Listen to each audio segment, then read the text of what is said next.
First story. I emotionally and financially supported my ex through college and his teacher credential program for over 7 years, only to discover he had cheated on me with 4 different guys. One of them the day after he graduated, and then occasionally for nearly 2 years in my home while I was at work. I took my revenge. My ex lost his career before it even started, and our relationship, one AP, affair partner, lost his job and had bill collectors after him. Another lost his fiancé and was kicked out. A third was humiliated when his entire family found out he had sex with his cousin, and the fourth was put in jail for violating probation. Lesson: don't cheat and deceive, or fuck around and find out. I met my ex in 2012, right after I had just turned 30. I had only dated and been with women exclusively until I came out as bisexual at 28. Let's just say the year I was 29 was a busy year making up for what I missed out on. It was mostly casual hookups, yes, safe, and I did try dating 2 different guys for a few weeks, but it just never worked out or got serious. I kinda figured that I'd probably end up marrying a woman or not getting married at all, because I just didn't see myself catching romantic and sexual feelings for a guy. Then I met Ryan. From the first date, it was just like the only other time in my life I had fallen in love. Butterflies, constantly thinking about him, wanting to spend every moment with him. He fell for me hard too, and we became an item. Though he did say, well, he considered my bisexuality a turn-on because he had a thing for straight guys. It also gave him pause because of my desires for the opposite sex and his concern it may lead me astray. I thought about it and understood it was a legitimate worry, but assured him that I couldn't even think about anyone else because I was really into him. Note: I knew he was the one by the end of the first month, and I was in love. But I wasn't going to say these things too soon and risk scaring him off. On our first date, he admitted to me that he was legally blind due to a genetic disorder, and that it was progressive, and eventually he would only have a sliver of his peripheral vision. He immediately said he understood if I didn't want to see him again because no other guy had wanted to date him and be his driver all of the time. I grew up with a brother in a wheelchair who never learned how to walk or talk due to misdiagnosed meningitis at 6 months old back in the 70s. I told him that and said that what my brother had was a severe disability, so in my perspective, his blindness had no effect in my feelings, and that always being the driver was a small sacrifice just to be with him. The following years were bliss. We brought out the best in each other. My family, who was surprised but very supportive when I came out, adored Ryan and treated him like family, and said that I acted happier since we'd been together. When I met him, he was working part-time in retail and had done very poorly in high school because he lost a lot of his confidence as his vision deteriorated.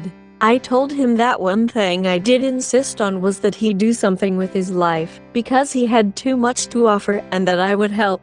He said that he'd wanted to be a teacher, but didn't think someone with limited vision could teach. Nonsense. So I put him through community college for 2 years, then 2.5 years of a local university, and finally the 1-year teacher certification program as required by California. I drove countless miles and paid hundreds in public transportation costs for him, never blinking an eye or complaining. We'd been together for 7.5 years. And were engaged to be married in October by the time he was in his last semester of his teaching certification, which involved him student teaching at his former high school, with his favorite teacher from his days in school. Then the pandemic hit and schools closed. Fortunately, he'd had enough hours in the classroom that he would still qualify to be certified after the governor issued a waiver via executive order. On the 3rd day of the stay-at-home order in March, my life crumbled when I innocently found out he had cheated on me with an ex. All because he handed his phone to me to show me something on Instagram. I accidentally fat-thumbed the back arrow when he gave it to me, taking me back to a list of all his messages. I looked and recognized the name of his ex as the second message, dated a week ago. I clicked on it and my heart sank. Directions to my house, pictures, dirty talk, and reassuring him not to worry about me because he had my location on my Find My Friends, just in case I came home from work. I immediately started screaming, demanding to know everything, and he admitted to having his ex over twice for sex, and that they didn't use protection. His ex was engaged to his GF during this, adding another victim. Then he admitted to sleeping with his straight but curious recently single cousin, by marriage, twice, again no protection. Finally he admitted to sleeping with a supposedly straight guy. He and many of my cousins went to school with, who I told Ryan. I really didn't like him or want them talking because I didn't trust him after what I'd read about him. Since they were never close friends, I didn't feel like this was a big sacrifice, or that I was being too controlling, and I assumed that he knew why I, and all my cousins, felt that way, but didn't bother repeating it. The reason was after high school at age 20, this guy was convicted of sexual assault and penetration with a foreign object against a 16-year-old girl, and had gone to jail, and required to register as a sex offender for life. Apparently my ex was the only person in his graduating class that hadn't heard that news. All of this happened in my home while I was working. We spent the whole weekend crying, with me asking over and over why and him repeatedly crying and saying he just didn't know and that he felt terrible. Monday comes around and anger started being as common as sadness, and I made a comment that said I was going to pull all the phone records going back the 3 years that AT&T kept them, for a fee. Only when he heard that did he admit to one more guy, some random named Frankie off the gay hookup app Grindr, who was the first guy he cheated with and continued to casually hook up with for nearly 2 years, with the last time being in February, the month before. He told me how it started.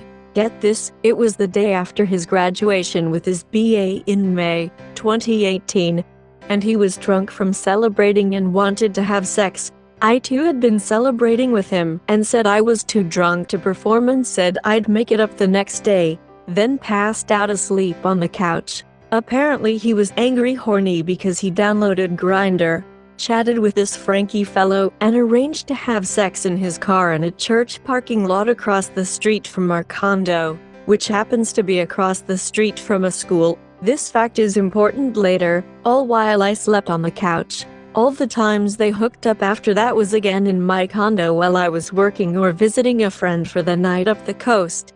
He used to love going but started saying he couldn't occasionally because of homework and studying. I absolutely lost it. Told him to get in the car, and I drove him to his family's house, so he could tell them what he did so they understood why he was moving back into their house. While he was in the house, I was in the driveway on the phone with AT&T or during the 3 years worth of detailed call text logs, then made an appointment to be screened for STIs. I suspended his service until he could figure out how to pay for his own damn phone. Then I temporarily changed all his passwords on the social media accounts he cheated with, and to make sure he couldn't hide more evidence so only I would have access to his cloud. We shared each other's passwords on his suggestions years before. I also called the bank and issued a stop payment on his final tuition check that I had sent to the certification program the week before and hadn't hit the bank yet. Before deleting his social media, except Facebook, I took screenshots of the entire Instagram conversation with his ex and mailed the conversation to his fiancé, who deserved to know so she could see a doctor and get tested too. His family was very religious and had kicked him out in high school for 3 days when he tried to admit he was bi, and only took him back in when he took it back.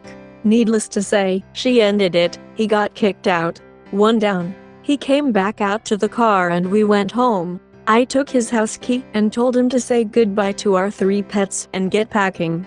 The entire time he packed, I studied those phone records to find out dates, times, and if there was anyone else he was leaving out. He answered every question I asked, and it was then that I discovered that the sex offender and he had only had oral sex in my home, and that the actual sex was in the same parking lot. He screwed the Frankie guy and the wheels started turning, and the next day I walked over to the church and sure enough spotted a camera. I spoke to a secretary, sweet old lady, at the church and informed them about a registered sex offender having sex in their lot, and that not only was it a violation of his parole for indecent exposure, but that he was not allowed to be that close to a school, and I provided the date. I was in luck.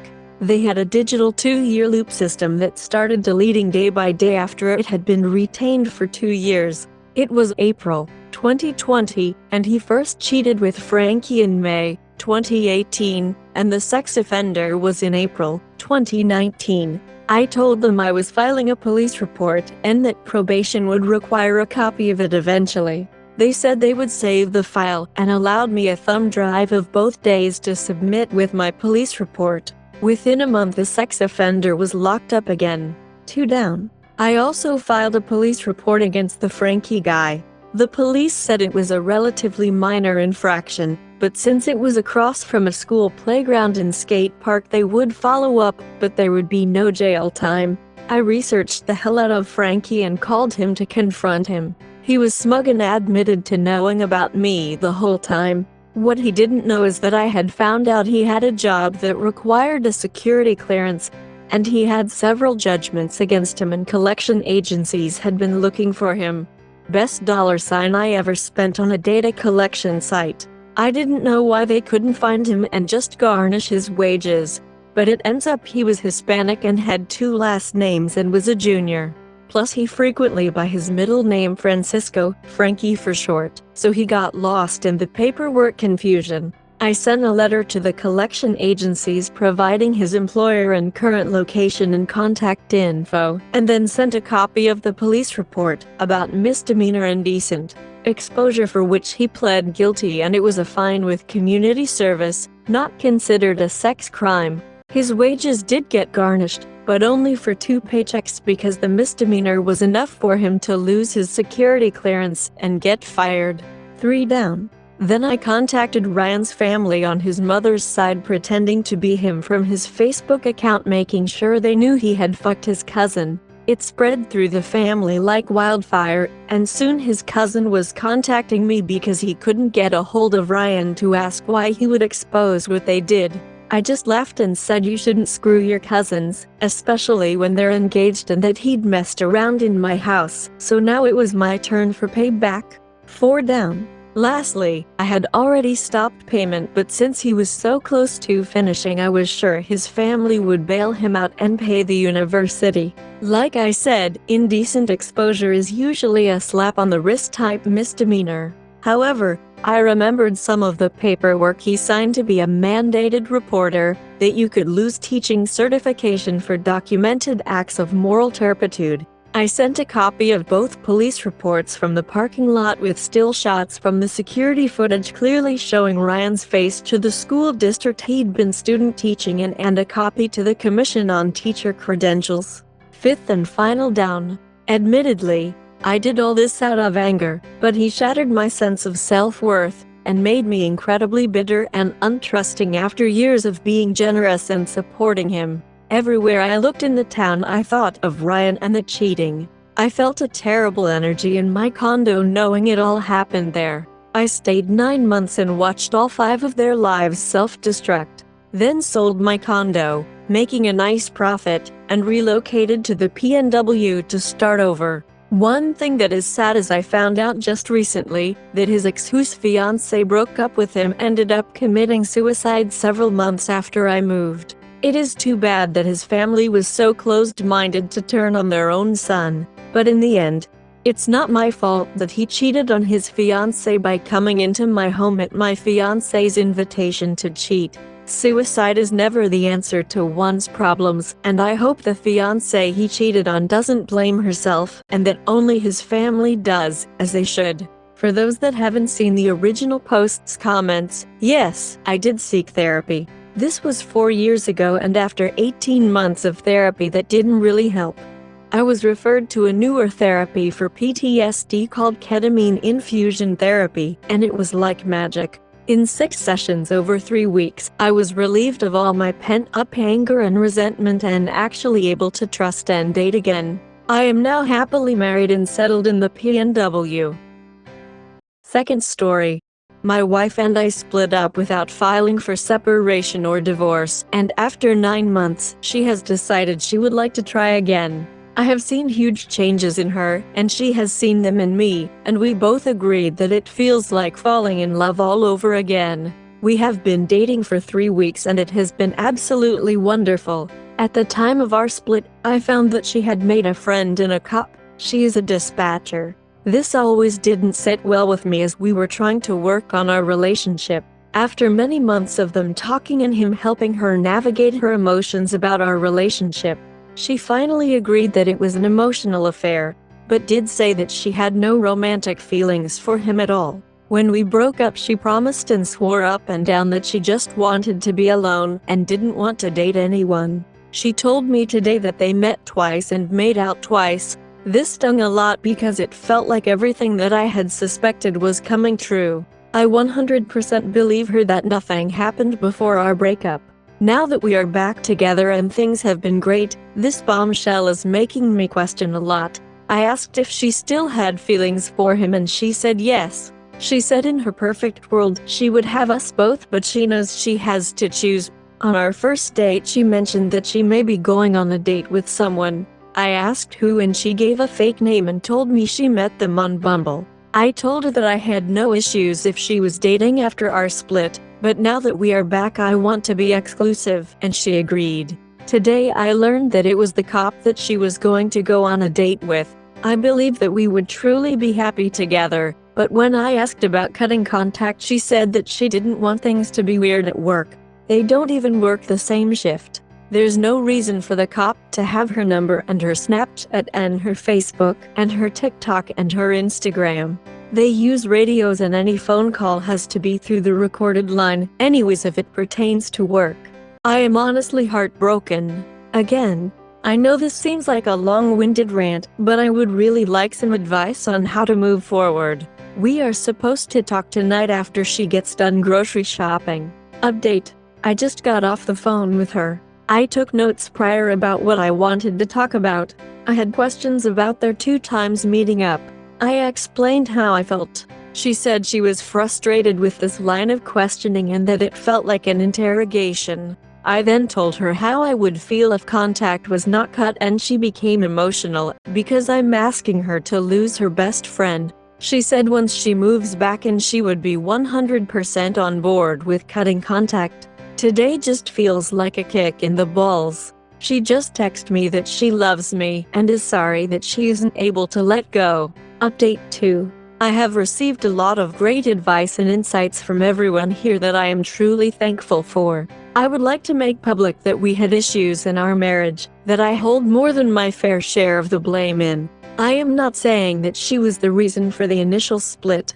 I just do not want everyone here to assume that I am a better person than her or anything like that. All this being said, I did my post to try and isolate the topic to only be about our new relationship. Would it be more harm than good to show her this thread? I feel like all of the advice has been pretty great about only being geared towards the issue at hand and not the entire 8-year relationship. Third story.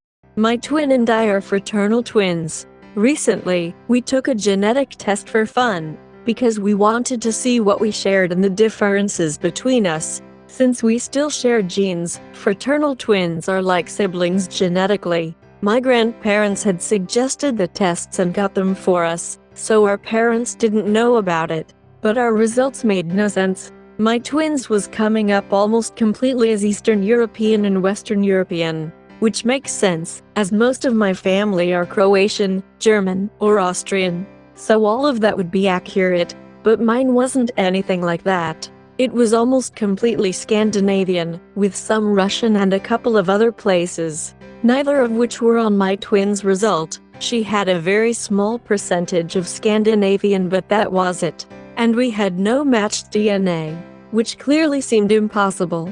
We were literally twins, we have to share DNA. My twin said they must have mixed my sample up with someone else. We ended up contacting the company, and my twin and I took a test again. It was the same result. Both my twin and I were really confused. We told our grandparents, and they just said that was interesting and said nothing else. My twin said we should tell our parents and see if they had ever done a genetic test, or if any of our siblings had, and then we could see if somehow ours were still right.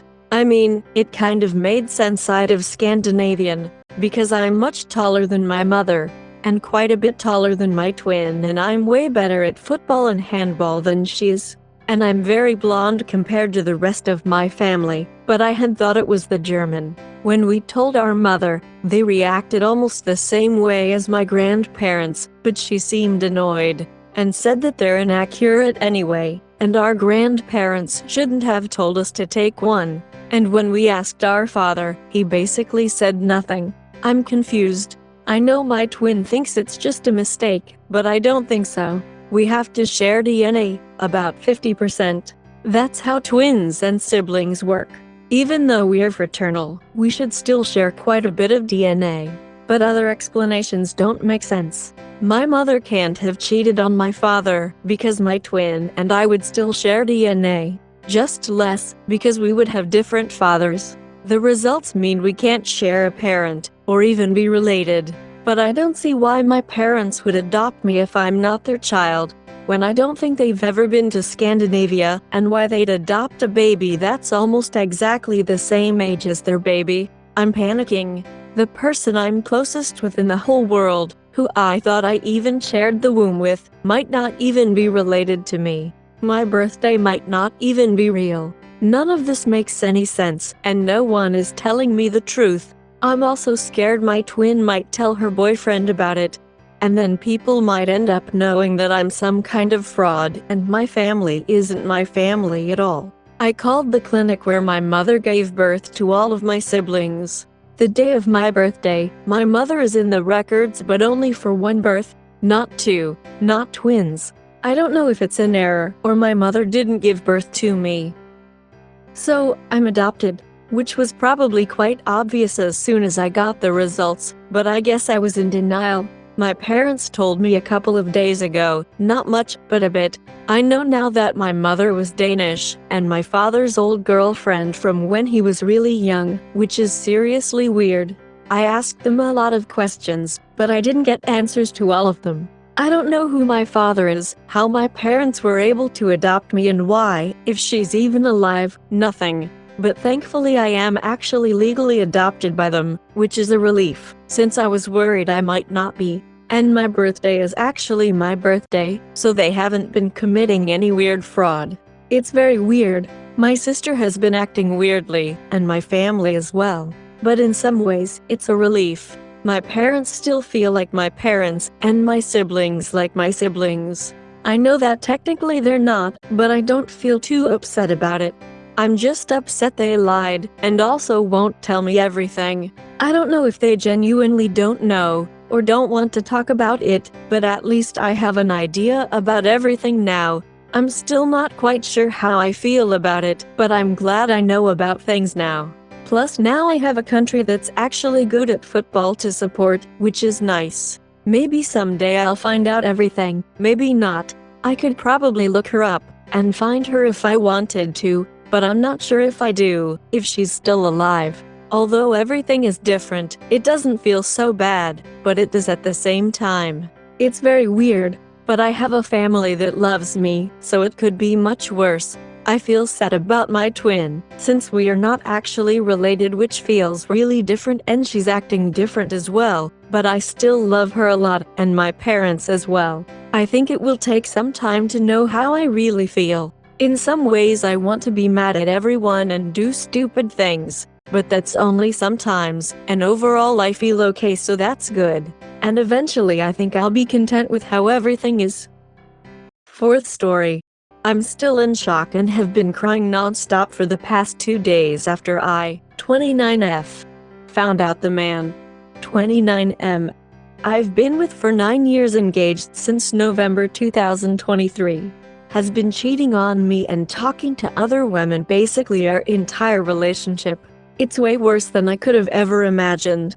Totally blindsided. The pain is unbearable. I'm just beside myself and feeling so many emotions: anger, deep hurt, sadness, loneliness, confusion. Long story short, I found out he has multiple accounts on all these different hookup sites, and also has secret text apps, like Telegram, that he's been using to message women. Tons of women. Probably hundreds, because he was using so many things, including regular social media and texting. Everything was sexual in nature, obviously. He also got a girl's number from the gym recently and was texting her, and others. I'm sure there's a million other things that I'll never know about or see, because he's obviously good at hiding things and lying to my face. He still claims nothing physical happened.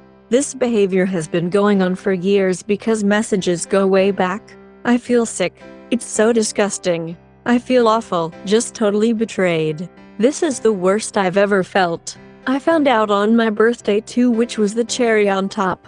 I'm just so confused. I don't understand how he could do this to me after everything we've been through and all the sacrifices I've made for him. He proposed to me FFS, like why would someone do that if they are talking to someone, many other women? Oh, and he even messaged someone the night we got engaged. 9 years that he just threw away in the trash, like it never meant anything to him. God, it hurts. I was supposed to marry this man. I thought I could trust him.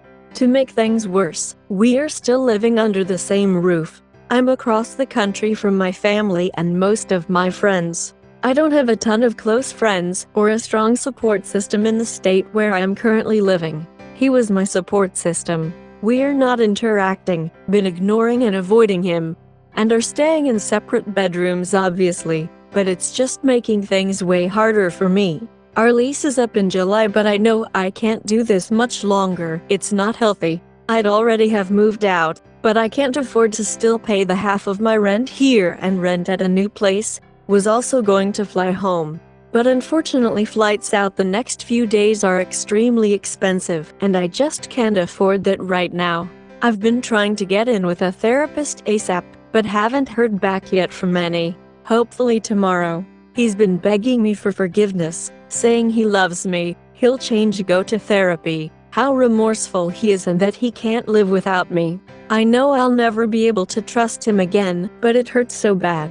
I'm so sad, my body is aching and I'm scared. Scared because I've been with this man for almost a decade and I don't know what life is without him. We were building a future together. I really could use some reassurance that things will be okay, or words of advice, or any sort of hope, because right now my world feels like it has been turned upside down. How have others gotten through something like this? Fifth story. My boyfriend, M21, cheated on me, F21. We have been friends for 5+ years and we're together for 3.5. We have lived together for 1.5 years. He was such an amazing boyfriend and seemed so in love with me. Our friendship group is full of couples and everyone always viewed our relationship as the strongest one. We did so much together and I really believed we were best friends and meant for one another. We never had any issues in our relationship. Whilst we obviously both had flaws, we always worked together and seemed like a really good team. He bought me teddies for our future children, made baby boots for them, and we very often spoke about wedding venues and houses, and it seemed like a guarantee that we had a future together. About a month or two ago, he became closer to the people on his university course. A month ago, he mentioned a girl he had become friends with, as she had been through a lot of rough time and had opened up to him about it all. I knew they were becoming friends and I trusted him entirely. He said it was completely friendly, and I told him to be careful as not all girls are trustworthy people. I'd met her before and she knew about me and our relationship. I felt slightly uncomfortable with how much she messaged him, but he agreed and said I will not reply unless it's about university. Again, he was so honest and agreed with everything we discussed and said he didn't want me to ever feel uncomfortable about it. He was completely affectionate with me and our relationship did not change in the slightest. He actively asked to cuddle and told me he loved me and danced with me. Everything was completely normal in our relationship. One day I was doing an assignment and he decided to go out with friends because I was busy with work. I told him have the best time and I'd let him know when I was finished. He said he would come home straight away and bring me chocolates on the way home for finishing my work. It got to about 2 in the morning and I wondered where he was and was worried. I rang him and texted and he said he was on his way home. At about 3:30 he rang me and said he needed to speak to me when he was home. He told me he kissed this girl and she said she liked him and he'd been friends with and was really confused. Afterwards he went to a friend's house and I went back home to my mom's because I was devastated. I rang him a little later on and he broke up with me. He told me he was more compatible with this other girl. He said in the past month he has started developing feelings for her. He said what they have is stronger and he is happier with her. Our friendship group have completely disowned him despite me saying they could continue their friendships. I feel so blindsided. I saw a future with him and he did too, and that all changed for him in 1 month. His parents have reached out and are in utter shock. I can't understand how he has found something stronger with someone in that amount of time. He said it's a feeling and nothing to do with me. He loves me and fancies me, but he sees a future with her now. How do I ever trust someone again? How do I get over a relationship that was so good but ended so badly? I feel lost and sick and need advice. 6th story. I never write about stuff like this, but I worried I'm being irrational. Wife went out last night and sounds like she got hit on a lot. I'm a little uncomfortable. Wife 37 and I, 37M, have been together 15 years. Last year she got a promotion which takes her out of state 3 days a week. She needs to stay in a hotel during that time. No worries, I trust her and we have a solid marriage. Last night she was out for a big company event. I was up late working, so asked her to check in before she got back to her room, so I know she's safe. She texts me at midnight and says people like my tits, haha. I go, what? She told me she was wearing a dress for the event she doesn't usually wear out and it showed off her beautiful emo figure. She explained her co-workers had no idea she had such a figure because she usually wears more conservative clothing. I waited a few minutes and asked if these were compliments she was just getting from other women or were there guys there too? She said it was just women. She kept on drinking and hanging out with whoever it is she was hanging out with until 1 a.m. and finally let me know she was back in her hotel room. I asked if she wanted to say goodnight and she said she had to get some sleep. No worries, she's got a big presentation today. This morning she sends me a picture of what she was wearing, but it was really just zoomed in on her chest. I asked who took that picture and she said it was one of her work girlfriends. I said okay and she told me to just relax. She then tried calling me, but I sent her to voicemail because I was feeling pretty angry and didn't want to say anything out of turn. I'm not an insecure person. I've been totally fine with her spending days away from home every week while I take care of the house and our daughter, and my own job. People give me weird looks when I tell them my wife spends half her week in hotels, but I trust her and believe in what she's doing and know she's doing great. But this rubbed me wrong. She's out drinking with a ton of people I don't know, which, of course there were guys there. Give me a break. People are opening talking about her tits and taking pictures. She's out of state. It would be different if it was a girls' night out and she was coming home after. But she is at the hotel surrounded by all these same people who are just getting drunk with her and staring down her shirt. So, am I overreacting to be put off here? She's coming home tonight and my gut is to talk with her about my feeling uncomfortable with the situation. But I can't figure out what the hell to say except I'm uncomfortable.